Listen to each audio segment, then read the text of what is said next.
Welcome to Politics Done Right. I am your host, Egberto Williams. This is the progressive program that will take the mystery out of politics. This is the program that will encourage you to make sure government becomes we the people. Whether you are liberal, conservative, or otherwise, you get to air your point of view.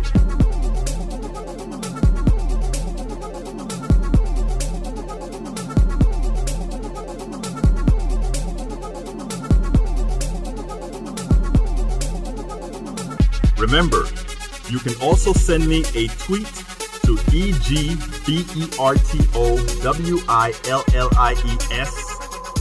That is, at Egberto Williams. Let us engage. It is politics done right. 1, 2, 3, 4. Well, folks, welcome to one more edition of Politics Done Right. I'm Egberto Williams, your host. Thank you so kindly for being a part of the show. We're going to have a great show for you today. Look, folks, it's all about the rich. It's all about the wealthy. Hey, isn't that what it's all about? Greed, greed, greed. If you have it, you've got it. If you have it, you think you've earned it. If you have it, you want to keep it. But, there's a whole lot to talk about. We're going to get into the program in a little bit. First of all, I want to tell you guys a quick thing about Harris County. We had some issues with voting in Harris County. I just want to make one statement, one political statement, and that is when a particular party causes an issue with an election, after that same particular party continues to be considered one that has a tendency to restrict the vote of folk, we should always be cognizant of that and call it out. The Democratic, or rather Republican Party, was instrumental in forcing the state of Texas to come down on our local Harris County to slow down the voting process, the reporting of the voting process. And I think for that they have to be called out. It's a ploy that they are attempting to put the onus on our local registrar, who has been doing a great job in making sure that people voted, in making sure that people had the ease to vote. This is likely something that is happening all over the country. So be on the lookout for when any party, but in this case the Republican Party, attempt to put a wrench in things that change things. Another topic I want to talk about before I really get into the program, and that has to do with Jamie Dimon, the multi-billionaire capitalist guy. He goes out and he says, oh, Elizabeth Warren is so harsh. Elizabeth Warren always has a harsh word for the poor, for the rich. How can she talk about the rich the way she talks about the rich? Their feelings are all hurt that Elizabeth Warren calls out a whole lot of truths. And then they go out there and they say, oh, Elizabeth Warren hates rich people. I kind of wonder, we have my brother Bernie Sanders out there talking about the rich for ages. And nobody gets on Bernie Sanders' case for constantly. How comes Elizabeth Warren comes out and hits them hard? And now they're talking about, oh, Elizabeth Warren doesn't like the rich. No, Elizabeth Warren doesn't have a damn thing against the rich. What Elizabeth Warren talks about is ensuring that everybody plays the same game, ensures that the rich is going to pay the same kind of taxes, should be actually more, and there are technical reasons why they should pay more because they're more dependent. So let's be cognizant of what's going on out there. They are going to be, at this point in time, accusing this woman and others of wanting to destroy capitalism, wanting to take your job away, wanting to do all these things. Do not fall for it. Please stay tuned to Politics Done Right, because we have a lot of work to do. They're really hitting Medicare for all hard. Why are they doing that? Because they understand. There are several reasons why they're hitting Medicare for all very hard, why they're trying to up its negatives. There are a lot of reasons. And I want to go through some of those reasons later on. But don't think it's only about, it's going to cost a lot of money. That is the least part about it, because costing a lot of money, it's a lie. It'll actually help most corporations from a bottom line point of view. And not only would it help most corporations, it'll help the doctor's offices. It'll do all those things. But it'll also help the average middle class person. But there's something special in the way it's going to help the people in the middle class, the people, the poor. And to them, that is what's most important. How is it going to help the middle class folk that ultimately removes the power? Hear me good here. Removes the power. Realigns the power of the corporation and puts it in the hands of the people. When somebody says Medicare for all does all that kind of, Medicare for all does all that stuff? Yes. Medicare for all is a paradigm shift. But that's not what we're talking about today, but it's all going to fit into the same domain, my brothers and my sisters. So hang tight. Hang tight. What is the program about today? The title of the program today is quite simple. The title of the program is, For Many of the Rich, it is not just greed, but it is a pathology. And I want you to get that right. It's not just greed. It's a pathology. And why do I want you to get that? Because the one thing I want people to get out of your head is that somehow, Egberto, politics done right and all you lefties are against the rich. No, not at all. We have a lot of good lefties that are rich. Everybody wants to have more money than they need so that they can get all the things that they want and give something to their kids and others. Everybody wants that. We are just not designed for everybody to have that. We could be. We have enough money for that to be true. But we are designed not to have that. By design, we cannot have that. And the way the plutocracy fools you is they show you the bone. And they make you believe that you could be this one. You just work hard. We are a meritocracy. You just work hard enough. And you can make it. I want you guys to have fun. You know, I got to change my tone sometimes. And I'm going to try to learn how to do that. So I want you guys to work with me there. I went to a conference in D.C. last week. And there was this young, beautiful young woman I interviewed. And she said, we have to have pleasurable activism. That's how she defined it. And I'm going to play her video sometime next week. She said that is what she promotes. Pleasurable activism. And she says, the reason I promote pleasurable activism is because we want sustainable activism. And if all the times what you're hearing, if let's say you constantly hear about problems and negativity and you feel that there aren't solutions, you suddenly lose hope and you lose that mechanism or that source that is providing that info, right? And I looked at the young lady, a millennial young lady, and I said, you know what? You've just changed me. You're absolutely right. So in as much as I've always talked about empowering people, I want to empower people and tell them, let's do it pleasurably. So I'm also going to have, at times, different stories that are not very political. I'm working on those that brings a different point of view. Sometimes you'll check in and we're not going to be talking heavy politics. We may have a comedian on. I've actually started that before I spoke to her, but she kind of reinforced that I need to be more intentional in doing that. I had a comedian on, I think, a couple of weeks ago, but I'm going to do more things like that to kind of lighten the load sometimes. But today we're talking about something that is serious, but let's have some fun with it as well. Anyhow, the title of the show today is For Many of the Rich, It Is Not Just Greed, but It's Also a Pathology. And the subtitle is The Movie Wall Street Claimed That Greed is Good. It also implied that it made the rich. It also implied that it made the rich. That's partially true. And evil pathology is a component in some, however, and we better kind of realize that. But for my YouTube followers, I forgot to thank. We have this stuff on YouTube, which is called Super Chat.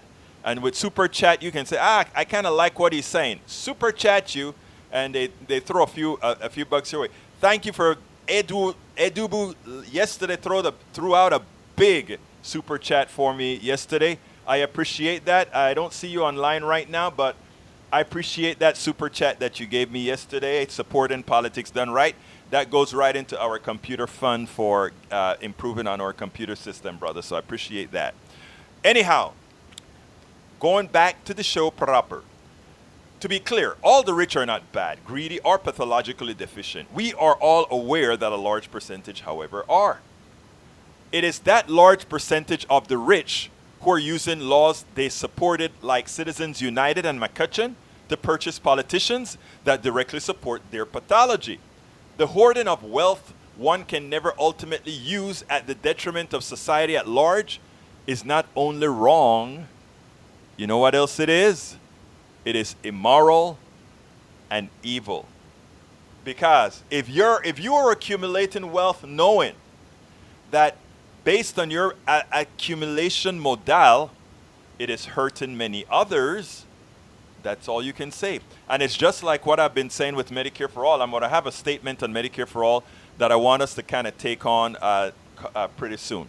But anyway, what I want to do is, before I get started, I want to play a video that I did. It's part of the program that we did yesterday having to do with the election. I want to tell all of you that are listening right now, if we do things right, there will be next year we are going to have a landslide for Democrats. Really, Egberto? Are you crazy? Everybody's talking about these states, these battleground states and how things are. And look, Trump is a paper tiger. Okay? Trump is a paper tiger. I want you to listen to this, and then I'll get you on the other side. This host at MSNBC made it clear that yesterday's victory by Democrats was wide. It was sweeping. Not only Kentucky, Pennsylvania, Virginia, and elsewhere. Check this out. Election victories in Kentucky and Virginia, even Pennsylvania, but no rest for the weary.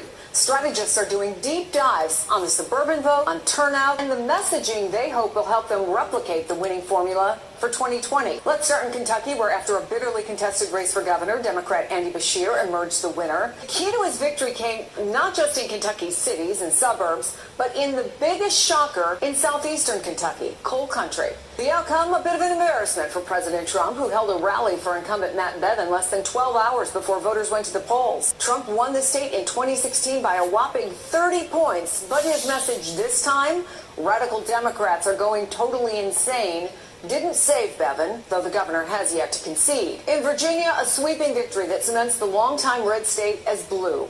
Democrats there won the House and Senate to take full control of state government for the first time in a quarter century. And again, it was all about a suburban blowout. The impact extending all the way down ballot to, say, county commissioners. Democrats took every single seat on the Fairfax County School Board. And almost no one is talking about Pennsylvania's results last night, but maybe they should, because in local elections in the suburbs from Delaware County to Chester County, voters rejected Republican candidates. One example, Democrats delivered a clean sweep of the Delaware County Council. That has been under Republican control, get this, since the Civil War.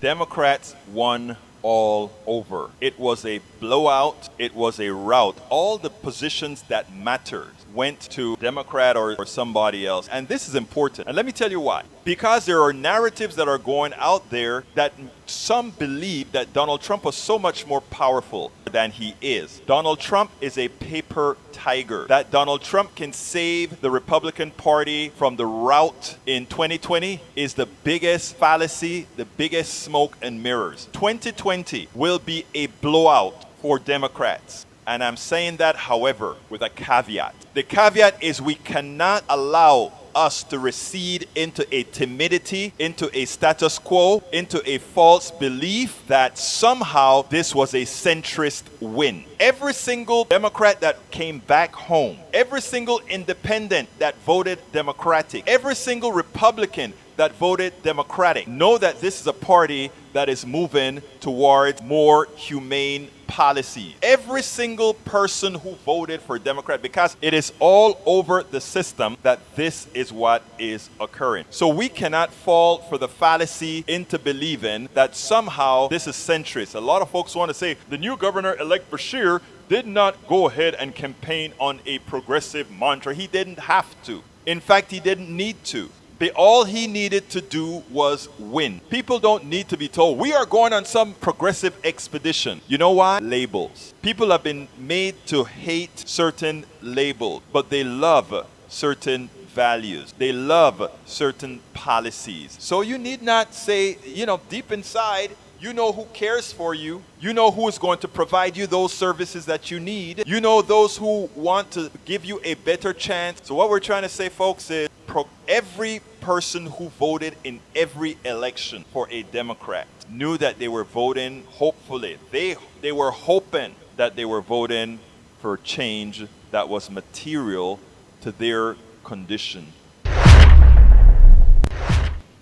Let me tell you, so that's the whole thing. All those Republicans and Democrats or whatever that voted for Bashir yesterday, all those folks that got rid of those commissioners in Pennsylvania and Virginia, all those people, when they decided to pull that trigger Democratic, when they have never voted Democratic before, it isn't like they haven't been hearing all the messages about, oh, you socialists, or oh, you left-wingers, or whatever. They've heard all of that.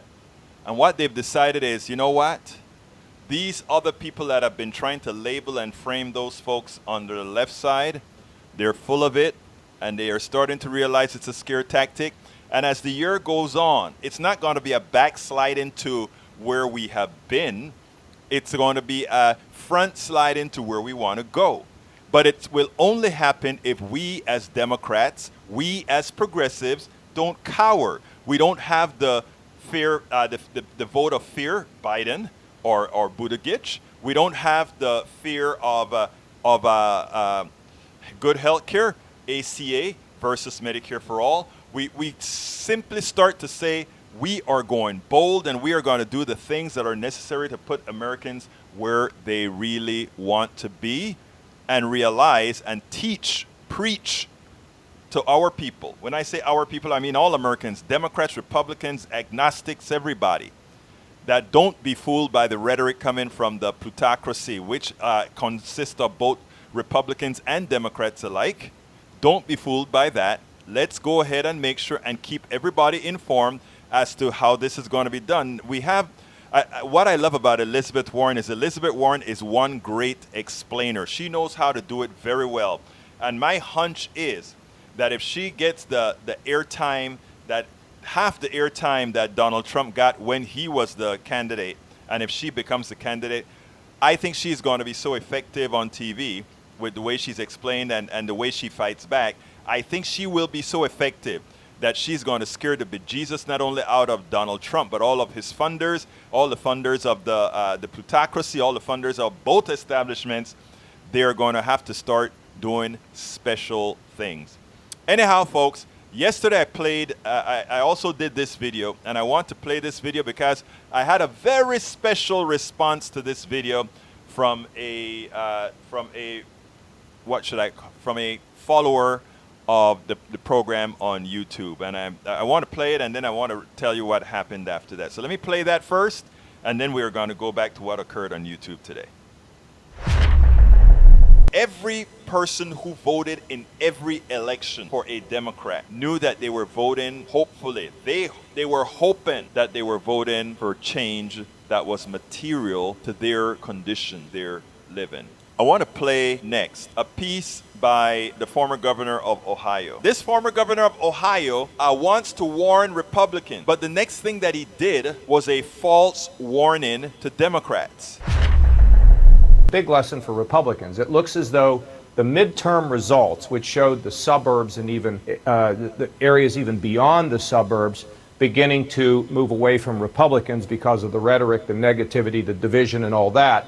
But there's also a very big lesson for Democrats. If you think you're going to win nationally with Medicare for all and New Green Deal and all that other stuff, you're not going to win. Because when you look at what happened in 18, and when you look at Bashir, and even look at the races in Virginia, where the Democrats have taken the state Senate, you will find those candidates running closer to the middle than on the extremes. So you think the country is center right, center left? I do. You I do. There's a lot of even with all the voices on rhetoric and all hard the right, and all the division we have going on, John. I think, Don, we live in you and I, a lot of people, we live in a bubble. We hear these voices out here, whether they're on Twitter, whether they're on television. We hear those voices, but most people are not focused on those kinds of extremes. Most people are not focused on those types of extremes. They are in the middle. Hey, if you want to call that the people are in the middle, I don't have a problem with you stating that. What exactly is the middle? So I posit that question, what exactly is the middle? What exactly is the middle? And won't you know, somebody decided to listen to that video and came back and said, well, let me go ahead and read it. But this is what it goes. This person contacted me, and after wrote the message. And then I read it. It was a very long message. And I said, oh, my God, this is actually this is a great summary. I have the best listeners. I have the best audience. I have the best of all these things because they are so thoughtful and they put their soul into what we do. So I had today I was going to be working on, the program today was supposed to be on the policy. I wrote a paper for Daily Coast that's going to be out there on Sunday. And that's what the program was going to be today. It was going to be talking about Democrats not falling for the fraud by allowing folks to tell us we are lefties and centrists. And I mean, it's a pretty long paper that I wrote for Daily Coast. And then I read this thing here under YouTube, and I said, you know what? This guy is good, and I want to have the entire audience listen to what this guy wrote, because this wasn't written from I am an academic or anything like that. I like what he says. I lived it. Americans, you don't need somebody in an ivory tower to tell you things. Let me first tell you, look, I'm an engineer. I am not an economist, but I studied economics. And I studied economics both in college and outside of college to make sure that I could inform people appropriately. I'm not a politician. Well, I'll never be a politician. I have too much of a big mouth for that. I am not an academic. I don't stay in an ivory tower and just read things. I actually read practical things. My degree is in engineering. I'm a mechanical engineer by design. So we learned how to take things from a whole lot of other places and build something useful. So I use that same technologies that I learned about how to put things together to put my politics together, right? So in other words, I know how to take good politics, good economics, good of all these things together and make a narrative for us all. A narrative that makes sense so that we can say, we need to build it. It's like the person who builds the car, right? They don't necessarily know the metallurgical how some metallurgists came up with creating the type of iron in an engine block that is very resistant to corrosion, etc. But they know that it's there to be used, and they know how to take that technology from somebody else and build something useful for humanity. And that's what we do. So he decided to respond. And when I saw the stuff, I had to write back. Well, let me go ahead and do this from the beginning. Folks, do you know what time it is? It's time for the weekly blog post.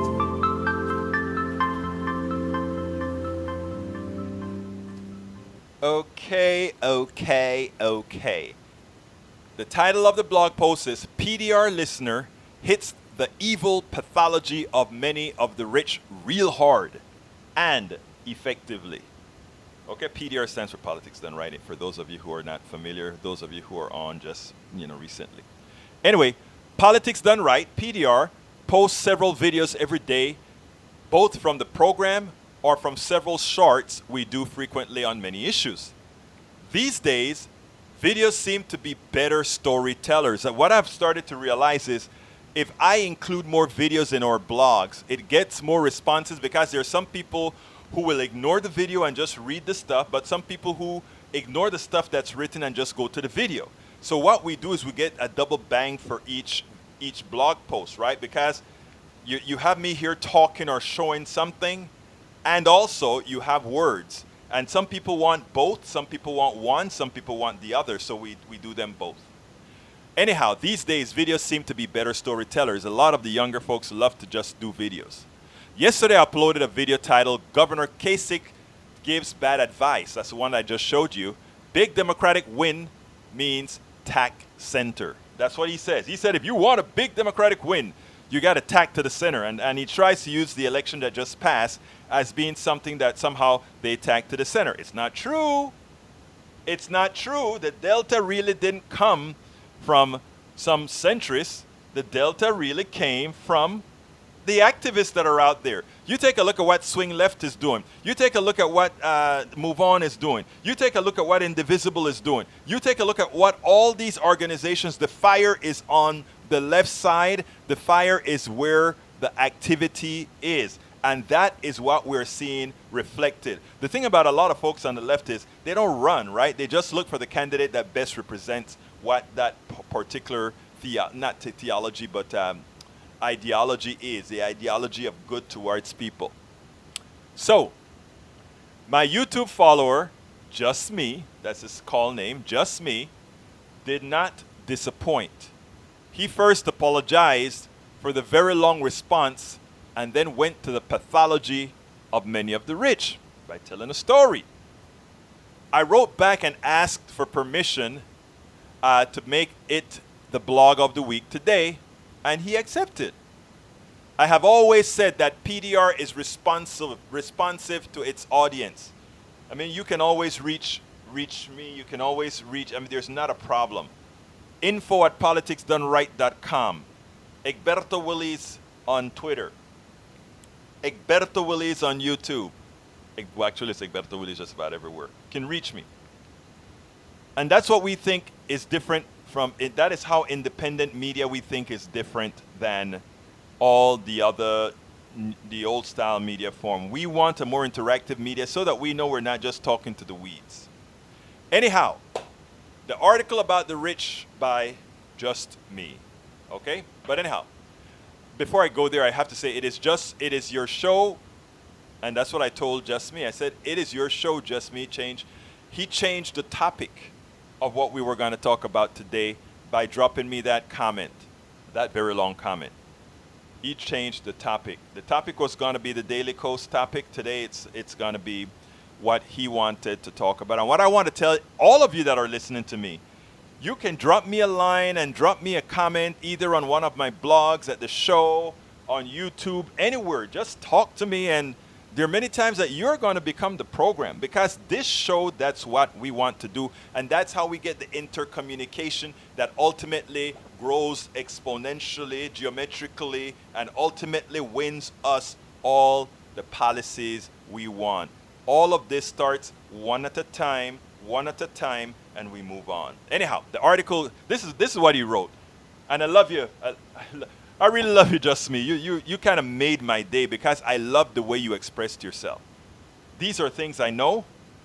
Just Me said, when I asked him for permission, he said, I live this, but, I'm not an academic or anything like that. And I said, well, I'm not looking for literature from some academic. We can go to any bookstore and get the info from the academic. What we want is real lived experiences. What we want is reality. What we want is truth. And yes, the academic can give the analysis of quite a few things, but nobody can live your truth. Nobody can live what you've gone through. So anyhow, here's what he said. Dear Egberto, I promise faithfully that I will never write this long of a post ever again. But you did ask. The political middle is, and he said I did ask. In other words, the end of the last video I played said, what is the political middle, or what is the mythical middle, right? I don't believe in it, so I asked about it. So he gave the answer, and he said he'll never write a long blog post again. I am not going to hold you to that, Just Me. I will not hold you to that. You can write as long as a report, as long as an article as you want to write. I will continue to love what my people do. Continuing. So he says, the political middle is what the ultra-rich must maintain so that nothing is ever done to dismantle their agenda. And what's their agenda? The ultra-rich are the top 1% to 10% of the population. A very small minority. Together, they manage and own more wealth than the entire rest of the 90% of American citizens put together. And he's right on those numbers as well. And they want to keep it that way. Historically speaking, in most nations, the top 10% typically has always owned the majority of the wealth. He continues, after the end of World War II, the United States made one of the largest investments ever made in America. The soldiers were coming home with all the skills and training they got during their military service. War-torn nations all over Europe, including Japan, etc., were in dire need of rebuilding.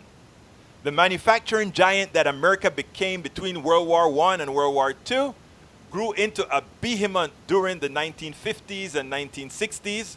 How? The GI Bill, affordable housing, and home loans for veterans. Public education was fully funded and needed teachers to train the future generation of labor and skilled trades and academics and scientists necessary for continued growth. Again, this is somebody who comes in and he says, I have lived this. I have lived this. At the urging of President Eisenhower, expressways and highways, state and federal, were built crisscrossing the nation and allowing travel with a whole new fleet of gas-powered automobiles. So we had manufacturing in galore. Electrification of rural areas added to an already functioning electrical grid in urban areas. Funding low-cost or no-cost college classes helped with adult and continuing education needs.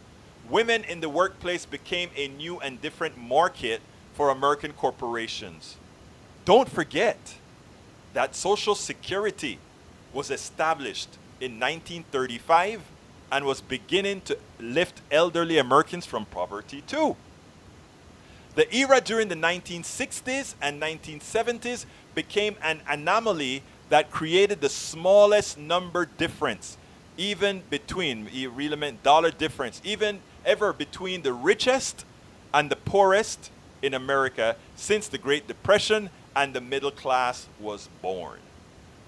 The problem was the ultra-rich, in all the hoo-ha of establishing rewards for returning soldiers and their families after the war ended, lost a portion of their profit margin in the process that they just weren't as rich as they used to be. Remember I talked about a pathology, the pathology of hoarding, the pathology of not having enough, the pathology of excesses, right? What Just Me is pointing out is something very important Just Me is talking about here. Just Me says, he didn't say that the wealthy got poor. He didn't say that the wealthy didn't have money anymore. He said the wealthy just wasn't as rich as they were before. Now, if Bill Gates has $100 billion and instead he has $50 billion now, will he see a lifestyle difference? Hell no. Because there is what you call the league of diminishing returns, right? After you've gotten X amount of dollars, you don't have on what to spend it. And that's what we talk about, the pathology of hoarding, the pathology of greed. It's more than greed. It's more than greed. It's a pathology that says, I just want to take it all. Continuing with Brother Just Me's piece. Beginning in the 1970s, the ultra-rich began to use their influence to manipulate legislation to claw those investments back. Taxes on the ultra-rich fell. If you want to see precisely how they managed it, just follow the career of Paul Manafort and Donald Trump. Today, being in the middle politically is to traverse a tight rope between those ultra rich who want to just loot the country through authoritarianism, like what happened in the Russian society when the USSR dissolved in 1991, and those ultra rich who want to continue to make as much money as possible off the American citizen by maintaining the vicious form of winner-take-all capitalism we see today. Corporate-owned and operated politicians in the political middle exist on both sides of the aisles in America. Why? Because the ultra-rich need to hedge their bets to maintain their control. I want to pause right there. Early on in his commentary here, he mentioned about, he said the beginning of 1970, their influence to manipulate legislation. This influence to manipulate legislation was helped by a Supreme Court decision called Citizen United, which defined money as speech. And then we had which means you could spend, and you could stop anybody from these corporations from spending money for some policy that they wanted. And then we had McCutcheon, which removed the ability from corporations or people to spend an unlimited number of money. And if I'm not mistaken, don't quote me here, but if I'm not mistaken, under McCutcheon, you don't even have to disclose. But I may be wrong on that one, so I don't want to put it out there too firmly in the ethos. But there were legal ramifications to these Supreme Court decisions, which aided in maintaining maintaining policies that were for the rich and not anybody else. In other words, they were able to decide things like, a corporation now has certain rights, and if somehow the citizens of a county decide that they don't want the corporation to drill for something, you now have to pay that corporation for the purported losses that corporation would have, given that it cannot drill. There are all these rules now that are legal because they now have the standing of the Supreme Court, etc. When we talk about TPP, even that kind of legislation was inside of the TPP that allowed foreign companies to come into your country, your neighborhood, and say, if you don't allow me to make this money in your neighborhood, then guess what? I forgot what they called the policy. Guess what? You just pay us for doing nothing. It's amazing what goes on in this country now. Okay, why? Because the ultra-rich why is the ultra-rich usually in bed with both Republicans and the Democratic establishment? Both establishment they are engaged with. And Just Me gets it perfectly right one more time. Just Me says, why? Because the ultra-rich need to hedge their bets to maintain their control. It is not difficult for the ultra-rich these days, now that they have their tools, the 2010 Citizen United decision, which provides unlimited amounts of dollars from unidentified donors from domestic and foreign sources to buy congressional seats for those who will work in the legislature to further their agenda. Very true, Just Me. I read your stuff. I didn't realize you had that in there. But anyhow, so think about that. That is how they do it. Once those bought and paid for politicians are voted out or term limited, they just go on to become CEOs and members of various board of directors or lobbyists. So it's a big door for the chosen. And I'm going to talk about the chosen in a little bit because everybody likes to talk meritocracy. What I try to explain to everybody, and I do it on every show that I can, you are in our form of economy. You are selected, you are chosen. Yes, many of the chosen are intellectually capable of doing the job, but please, it's so important to remember that there are so many who can be chosen, but only slots for a few. I want to come back to that after I read Just Me's piece because I'm coming close to the end. And it goes like this, my brothers and my sisters. Here we go. He says, once those bought and paid for politicians are voted out or term limited, They just go on to become CEOs and members of various board of directors or lobbyists because they paid the price. They gave the store away, and even if they get voted out, we take care of your people, and you know what? We take care of them very well. We take care of those people who serve the plutocracy because the next crop that gets voted in will be bought again. And the thing about it that they are told, hey, you see John, who's the CEO of that? Bought and paid for. You could be there too. You could be there too, politician. Never have to work another day of your life again. As such, they continue to carry the water for the ultra rich until their usefulness ends. I am neither, this is just me talking, I am neither a scholar nor a historian. The things I write here are what I have witnessed during my lifetime. Insightful. My experiences of work and school and marriage and raising kids and paying a mortgage and retiring and being utterly grateful for Medicare and Social Security are real and heartfelt. This is a man. I assume you're a man.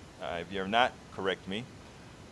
Somebody that says, I love what my country used to be. I love what my country did for me. I love what my country allowed me to do for it and it for me. I worked. I did all these things. Just me. He did all these things during the times that he was younger. And as he got older, the infrastructure, the social infrastructure was built to ensure that everything gets paid forward. But we're getting away from that, people. Slowly. We're doing it so slow that we're fooling people into really, really hurting themselves in the long run. But let me finish his blog. He ends as follows. By requiring the participation of our entire American society through fair taxation and to provide dollars for programs that supported the common good, the parents and grandparents of the greatest generation provided a better life for several generations of American people they would never meet. Think about that statement. I thought that statement was so powerful. By requiring the participation of our entire American society through fair taxation to provide dollars for programs that supported the common good for us all. The parents and grandparents of the greatest generation provided a better life for several generations of American people they would never, ever meet. Like me, if it weren't for their efforts, I'd be living in a cardboard box under a freeway overpass somewhere.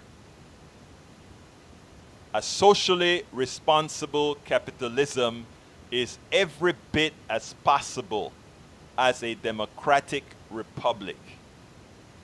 I know it because I've lived it. Unfortunately, the intent of the corporatocracies, what occurred in the 50s, 60s, and 70s to move and create a middle class, is no longer vogue. Because their extraction needs continue. Because they got to continue taking and taking and taking your worth, your wealth, your everything, because it's one closed loop in the economic system that they created. It's a closed loop. It's not an open loop. It's a closed loop, meaning if I got to take more, you've got to take less. In as much as we are growing at a certain rate, if I'm growing faster than the rate of the economy as a whole, I am taking more out and you are taking less. It's math. It is so math. Folks, the number is 646-716-5812 if you want to call in. 646-716-5812. I will be taking calls if you want to call in. But I found Just Me's commentary so prescient. I wanted to make it a big part of the show today because when your listeners, your followers, are this deep within the thought process tells me It tells me that that Americans throughout this country are getting it. I said that, I think I wrote a blog sometime earlier today where I said, oh, actually it was the post that I did for the Daily Coast. I wrote that Americans are getting it and the polls say that, and I didn't cite the poll. And the editor sent me a thing, Egberto, you got to cite the polls. If you're going to mention polls in your articles, you have to cite the polls. Yes, ma'am. So I got the poll and I cited it and sent it back. But the polls are saying that, people. But what the polls also imply is that people are scared. You know, they're scared to go out on a limb. And my thing now is this is a time where we have to go out on a limb. This is a time where we have to do things right. Because we've been doing things for the last 30 years wrong. You know, we've been half-stepping. We've been playing the coward game. We've been playing the game of timidity. We can't do that anymore. We can't do that anymore. We have to go bold. We've got to go big. That stuff about, tack to the center, the mythical center, forget it. The idea that we're going to tack towards Biden because we are so fearful that Elizabeth and Bernie they're so leftist. They're so on the fringe. They're not on the fringe. Since when helping people, having the money to do so, having the economy to do so, just making sure that the distribution is such a manner that does not allow others to hoard it, when did that become a fringe issue? If you want me to tell you what the fringe issue is, and this is how we get around by allowing whoever called fringe first wins, right? We got to stop that. The people on the fringe are the ones who, no matter what happens, they make a lot of money. A stockbroker, right? A stockbroker trades your stock, he makes some money. He loses money on the stock market, he makes some money. That is how it works. Because every trade, he gets paid. Whether he loses you money or not, he gets paid. If an engineer builds a bridge that falls down, he goes to jail. We have to start asserting our worth and letting it be known that we're not going to take it anymore. So what we ought to do going forward with these votes is forget about all those pundits you're going to see on TV. Oh, we got to tack to the middle. Oh, we got to go ahead and look for the working class and all. Look, we are going to win 2020 in a landslide if the Democratic Party does not get in the way of progressives, period. And I mean that.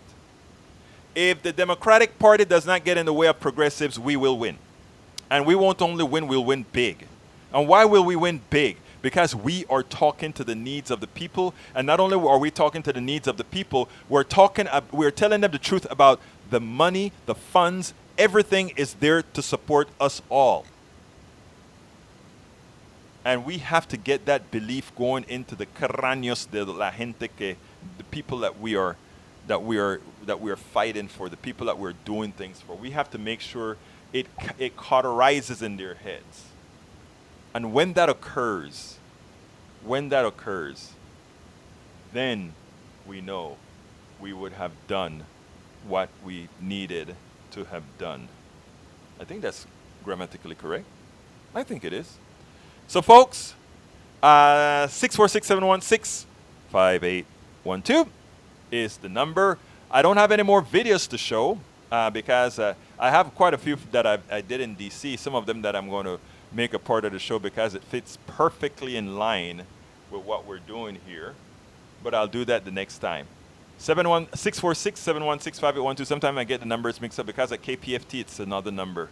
Here it's a different number than KPFT. But anyhow, folks, give me a call.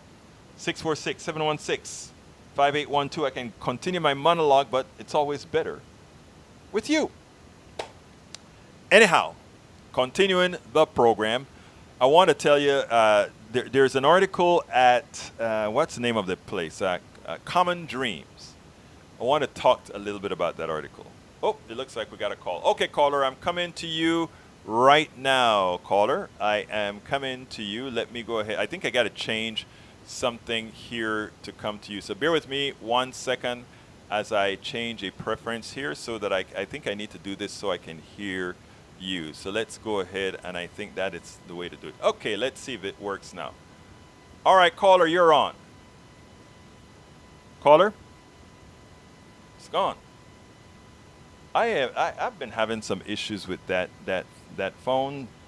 I'm going to have to do some more tests to see exactly what's going on, because for the last few days, for some reason, our calls have not been coming through. Call again, caller, 646-716-5812. Call again, 646-716-5812, so that we can hear you. Let me see if I can do that. Let me go to the sound mixer, make sure I can hear what he's saying. Actually, I think I can do that by hitting this to see if I'll be able to hear that. All right, I do that here. Anyhow, folks, 646. Yeah, that's working. 646-716-5812. Okay, since the caller is gone, let me go to that other article that I want to talk to you guys about. As I was, anytime I write these things, I go ahead and I look for an article that sort of resembles what we're talking about. There's this article at commondreams.org. Commondreams.org. Please, folks, go to commondreams.org. Let's see if I can get him now. Okay, caller, can you hear me? Caller, can you hear me? Caller, can you hear me? All right. You're a hot caller. Let me see if I... Stay on. Yes, I can hear you. The phones are messed up. I can't hear anything. Can you hear me at all? I'll have to call back another day. Dang. Oh, man. You can't hear me. I wonder why he cannot hear me. Okay. That is not good. I will have to do some research to find out exactly what's going on there. Anyhow, folks, here's the issue. Here is the issue. The title of the article, I was talking about commondreams.org. Please, folks, support commondreams.org. I don't know these people. I just use some of their articles sometimes because they have very good independent writing. There are also independent journalists that send stories there. I have sent a few articles there that they printed. So if you go and look for Egberto Willies at commondreams.org, I have some articles out there as well. Now, of course, you guys know that I write for dailycoast.com. I'm a contributing editor for dailycoast.com as well. These are all independent media that I think needs your support. I support about 6, 7, 8, I don't know, probably 10 of them. opednews.com. Please remember to support those folks. We need to have a vibrant independent media out there. And by the way, none of these guys have asked me to come on air and say, hey guys, support commondreams.org, support dailycoast.com, support opednews.com, support the democraticunderground.com. But please do. And also, of course, support politicsdoneright.com. You can subscribe to us by just going to politicsdoneright.com. And the reason why is you have to have an alternative source of information, really. And by the way, if you're on YouTube, you can also go ahead and give me a super chat. A super chat says, I like what you're saying, so let me super chat you. And you go ahead and say, super chatting me just means contributing right there on YouTube in the YouTube window. Anyhow, brothers and my sisters, the title of the Common Dreams article that I want you to read after you get off the show is called Taxing Bill Gates $100 billion Counters Bernie.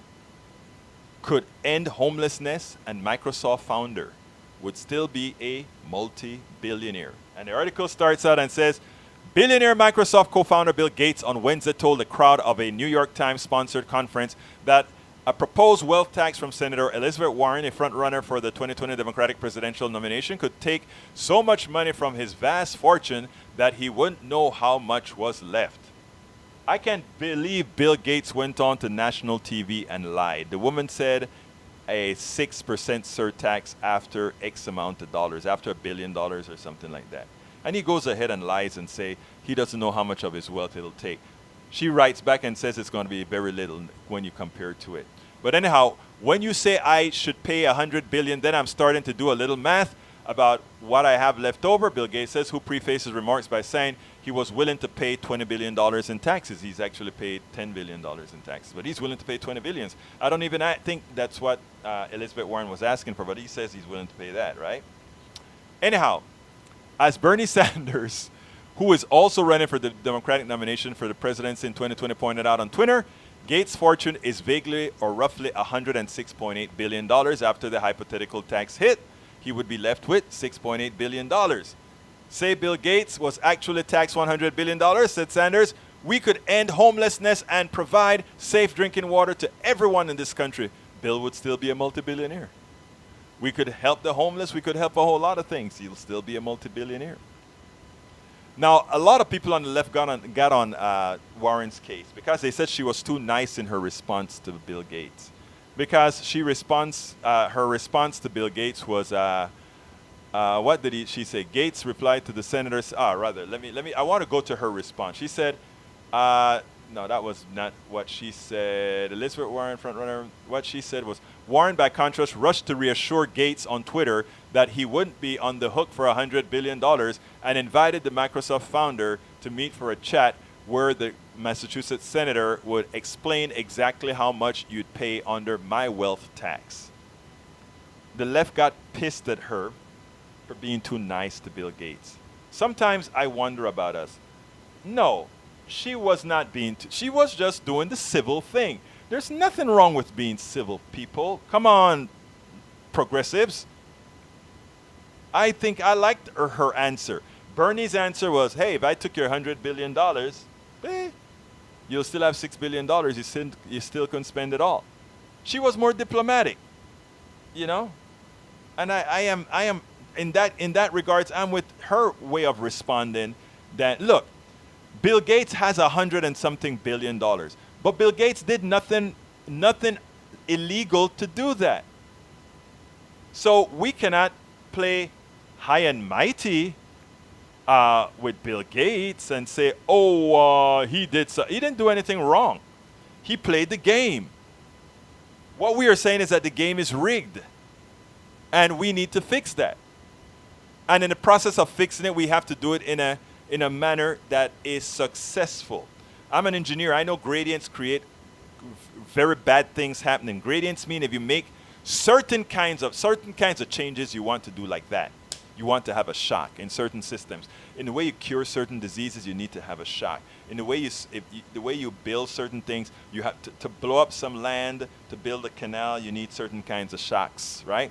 But in other areas, you don't need change like that. You have to have the change so that, if you're going to change the temperature of a sensitive material, you can't change it from 0 degrees to 100 degrees immediately or it breaks. Gradients, large gradients. So you have to know where you use gradients to your large gradients to your advantage and small gradients to your advantage. It's something you just have to learn how to do. And I think I'm listening to Elizabeth Warren and Bernie Sanders. I think Elizabeth Warren has a better way of doing certain things, and Bernie has a better way of doing other things. You know, we have two great progressives running. We have two great progressives running. And may the better one win. I'm not going to attack either one of them. May the better one win. Anyhow, we are coming to the end of the show. Folks, please remember to go to politicsdoneright.com and contribute, subscribe. I would love for you to subscribe to the program. We do a whole lot of work. We do a lot. So please check out all the work that we do. And know that we are promoting independent media, not only for ourselves, not only for our network, but networks all over the country. So please be a part of it. As my millennial friend told me in Washington, D.C. last week, we want to have pleasurable activism. That's what this type of media does. If you're on YouTube, don't forget, consider giving us what's called a super chat. If you are elsewhere, consider just going ahead and clicking that button and say, I'm going to be a Patreon of Politics Done Right. I am going to go to politicsdoneright.com and become a Patreon today. Thank you so kindly for listening today. Thank you so kindly, Just Me, for that blog of the week that we got from you. I loved it, and that's why it became the blog of the week today. And anybody who wants to talk to me, anybody who wants to be a part of the message, anybody who has want their input out, that is what we're for. That is how independent media rolls. You can't do that at MSNBC or anywhere else, but you can do that here. My name is Egberto Willies. This is Politics Done Right. And you know how I end this baby. I am what? Out! Welcome to Politics Done Right. I am your host, Egberto Willies. This is the progressive program that will take the mystery out of politics. This is the program that will encourage you to make sure government becomes we the people. Whether you are liberal, conservative, or otherwise, you get to air your point of view.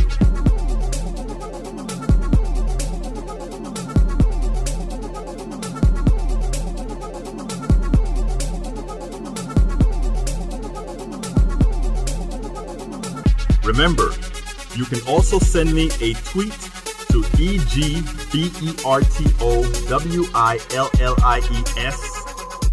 That is, at Egberto Willies. Let us engage. It is Politics Done Right. 1, 2, 3, 4.